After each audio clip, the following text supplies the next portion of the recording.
You moved to Texas. Obviously, it was a big move for both of you. How do you feel the Jewish community embraced you guys? Well, for us, I mean, it was actually wonderful. I mean, coming from Los Angeles, where you have so many, people. Right. When you come to when we came here to Dallas, and we moved here from North Carolina. So remember, we grew from we grew up in an area that when the high holidays hit, the schools closed down, just like they would in Chicago and New York, because all the teachers were Jewish, to moving to North Carolina, where you were lucky to get a minyan for anything, especially in Southern Pines. When we moved here, it was interesting. Moving to a southern city, I'll never forget walking into Tiferet Israel congregation, and they're very close to here, about a mile away, and meeting the rabbi and telling that I was moving my wife and my one-year-old child to Dallas, and where do I live? And I didn't even know about the Jewish Community Center at that time. And he took out a map and said, "Young man, you live between here and here and here and here," and laid out a swath between Midway Road and Central Expressway to Beltline to the Park Cities. And he said, "That's where you move." Are there any Jewish organizations you guys are members of that you're involved with? Yes, there are many. First of all, let me talk about my wife. Laura came here to the Jewish Community Center very, very quickly after we moved. Laura is a tremendous Jewish educator and runner of camps. She's been here at the JCC for 36 years, has not left here. All our kids grew up here. She runs Camp Chai and oversees all their camping programs here at the J. So Laura still does that today. And from probably about 2 weeks after we moved in, she was employed here. I have served on the board of directors here. I was president of the J from 2004 to 2006, and still very, very active here. How have you seen the Jewish community grow over the years with the involvement of the JCC and whatnot? Well, it's interesting. The story I tell to young people who are moving into town, that how fortunate we all were, and of finding a community like Dallas. I mean, when I moved here in the mid-70s, there were about 42,000 Jews. In the Dallas area. There was probably another 7,000 to 10,000 over in Fort Worth, and we don't even know how to measure the mid-cities back then. If you want to get involved and you're in a community of 45,000 Jewish people, you can get involved. It's not like Los Angeles, where you've got 1 million plus and you're just lost in the numbers. All the community organizations here in Dallas have been very fortunate that they have a very active populace to be able to reach out to and do things with. The JCC has grown. It sits here on 20 acres, and it's certainly the heart of the community. All right, Jeff, 1949, Los Angeles, California. Starting to get back there a little ways. What do you remember when you were a little boy? My family lived in the San Fernando Valley. Nobody lived in the valley back then. All there was Ventura Boulevard. To get over into the city, you had to drive either Coldwater Canyon or Mulholland Drive to get over into the city, and that's where my grandparents lived.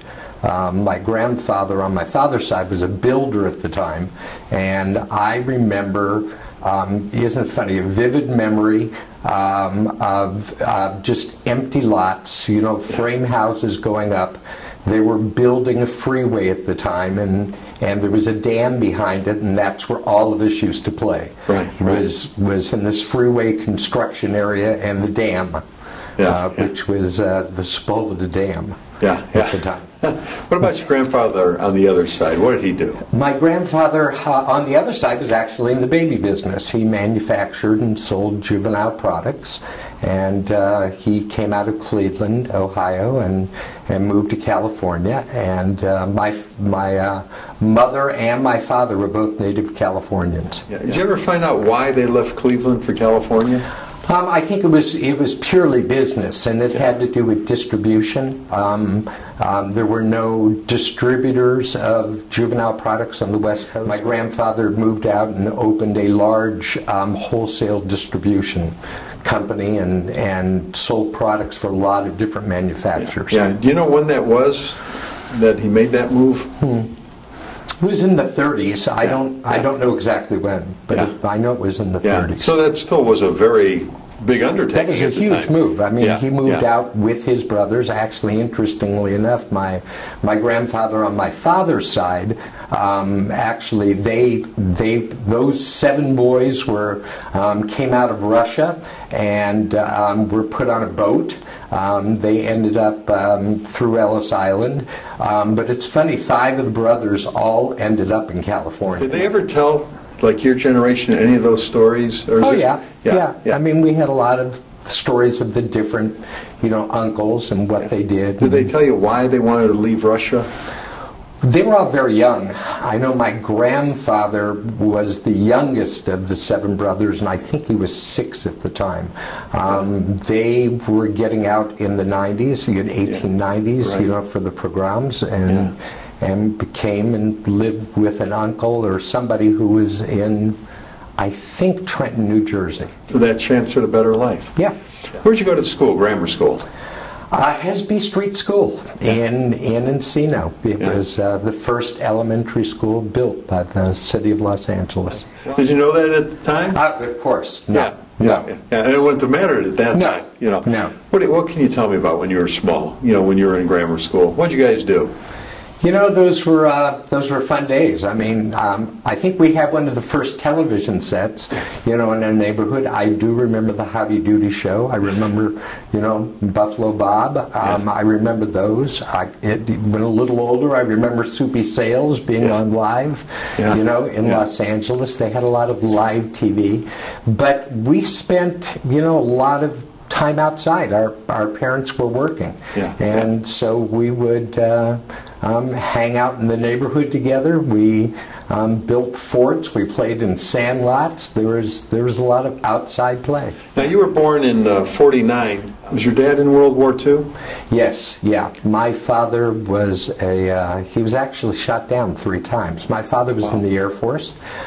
He was a flight engineer. My father talked a great deal, about what happened. Right. I know that his planes were shot down the 3rd time. I know he ended up in a hospital in Biloxi, Mississippi.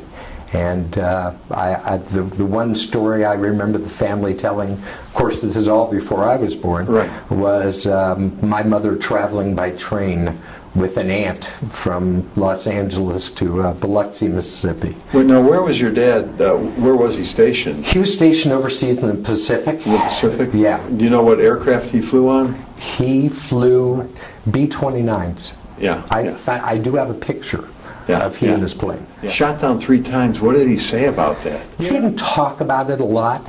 I think he was happy to be alive and get on with his life. My father lived life to the fullest, after he recovered, and he actually recovered well enough because I came along, and then I had another brother come along. He was proud of his military service. I mean, he was very patriotic. I think he was always worried about us going off to war during the Vietnam era. I graduated midterm. I graduated in January, and I couldn't get into college till September. And we had a friend in Hawaii, and I'd had an opportunity to go work on this ranch in Hawaii. And no sooner than I got over there, at the end of January, beginning of February, that my draft notice came. And because I wasn't exempted yet, because I wasn't in school. So I quickly ran back to California and was able to get into the California Air National Guard. Which actually was the first time I came to Texas. Now, you had an older brother and a younger brother. Yes. Okay, and did they have to serve also? My older brother, that's how I got in the National Guard. He was in the Air National Guard. At that point, he was a staff sergeant. So when I chose to get in, he helped me get in. Now, that was the Vietnam era, so of course it was very good to be where you were. Yeah. Even though, interestingly enough, I was with the 147th Military Support Wing out of Van Nuys, California, and we spent our weekends flying engines and other parts over to Vietnam. So we actually, our weekend started on a Thursday, and we would fly to Hickam in Hawaii. We would unload whatever we were bringing. We would pick up supplies and new engines and fly to Da Nang, drop them off, and then fly back to California. We spent a lot of weekends in our 2 weeks flying overseas back and forth. Now, when you were in Vietnam, you know, the short times that you were there, did you hear any stories from the guys? Did you see any? You know, you'd hear stories. We were and I would have to say during the era that I was flying in and out, you know, it was, Da Nang was a pretty safe region. You know, you were very fenced in. You weren't allowed off the base. We did bring back wounded from time to time. You know, if there was some critical care issues and they needed a flight out right away. You know, you could hear some stories, but nothing, you know, that really sticks to my mind. Okay. Now, when your service came to an end, what did you get into? Where'd you go? Well, when my service ended, actually, it ended about 6 months early because I, being in my family's business, I had to move to North Carolina, and which took me away from California. I had 6 months left and applied for the National Guard in North Carolina at the time, and they basically said, you know, you've got 6 months left, forget it unless you want to up for 2 years, which I politely declined, and wrote back to the state of California saying that there was not a Guard unit to accept me, and you know, they just sent me my discharge papers. And then you went to North Carolina from there? Yeah. And the reason for going to North Carolina? My family had a manufacturing facility in Southern Pines, North Carolina. Okay. And I was doing East Coast and Midwest sales for that particular company, and it was easier to be there than be in California. So is that the business you're in today? Yes. Tell us about that business. In today's world, we are manufacturer representatives. We handle the middle part of the country, starting from Minnesota, Wisconsin, Illinois, Michigan, straight on down to the Gulf Coast. We sell a number of juvenile product lines in those areas to all retailers. Everything from cribs and high chairs and strollers. And this was the business your grandfather started? This was the business my grandfather started. And did your dad go into this business My too? dad and my uncles went into that business as well. And then I had cousins who went into this business. Now, did your grandfather live long enough to see the potential, or to actually see this business taking off like it did? You know, I think he saw it building up. He was always very West Coast oriented. He passed away very early. He was just 60 when he did. But my father and his brother, and this, by the way, was my mother's father who built this business. They took it and ran with it from there and built it into a international and global company. And my cousins and I have pretty well, you know, continued in that vein. Now, when you have a family business, I'm just curious. It's very hard.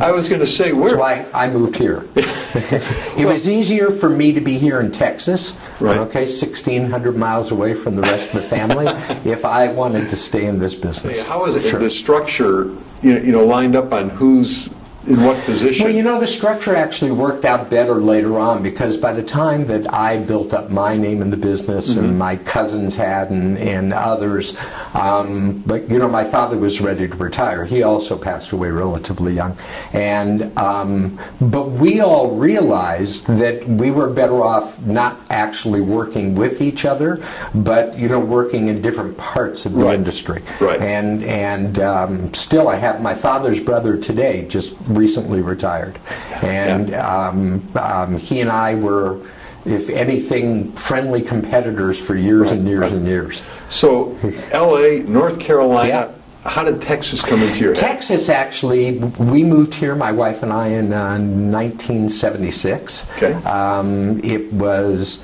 if you think about business conditions in the United States and why so many people were moving to probably the Midwest during that time, was that all our major business was down through here. Walmart was just starting to grow. You had TG&Y, you had C.R. Anthony's, you had Montgomery Ward's in Chicago, you had Sears in Chicago. Right. So somebody had to be in the middle of the country. Now, your wife Laura, where did you guys meet?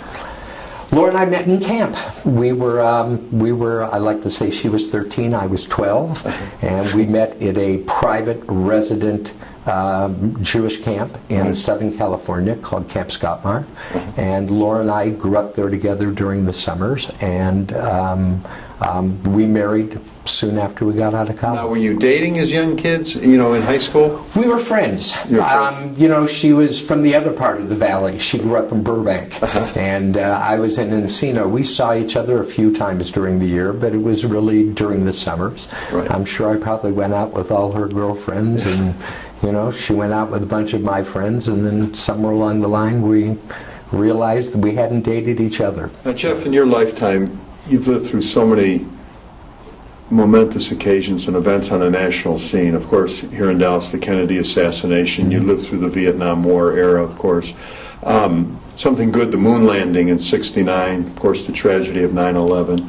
Was there something that really stood out in your mind when it happened that you took notice of? There are probably two.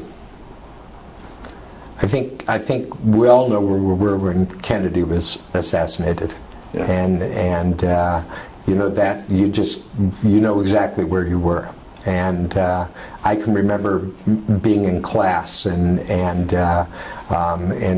that happening. I know the school I was at. I know the classroom I was sitting in. I think there are other, you know, time-stopping incidents like that. I remember during the Cuban Missile Crisis about the preparedness drills that we went through in the California schools, and I was at Portola junior high school, and I remember having to walk home, and it was like, I'm sure to me back then it seemed like forever, but it was about 6 miles. I remember a drill where we had to walk home, and the duck and cover, you know, drills. We all remember the moonwalks and being frozen to our TV sets with Walter Cronkite. That's a part of history, and you know. Now, you had mentioned you had one of the first TV sets in your neighborhood growing up. Absolutely. Think of today what that means to your grandkids. You know, it's funny. My grandkids were just here, and I have a 5-year-old granddaughter who actually has her own iPad, and she was watching, you know, Hulu and all her own shows on her iPad. You know, at 5 years old, they probably couldn't comprehend that we had these gigantic, you know, cabinets and these little 9 and 12-inch black and white screens, you know. Times have changed. Yes, just a little. You know, well, you and Laura have 3 children, and none of the kids went into the business? No. I have a son who's a classical musician. I have another son who's a ballet dancer. My daughter is a PhD in orthopedic research and develops new implants and things for, you know, the military, and I mean, they're doing what they want to do. My other grandchild is 2. So what advice does Grandpa want to leave to that next generation? You know, my advice, you know, to even my own children, is, as well as will be to my grandchildren, is find what you want to do, find your passion in life, and do it. And take your time finding it. Don't rush into anything. I had told my kids that you have until you're 30 years old, okay, to figure out what you want to do. But whatever it is, make sure you find what you're passionate for and that you really want to do it. And go after it. And they all did. Thanks for doing this today. Hey, it's my pleasure. You did a great job, man. Thank you.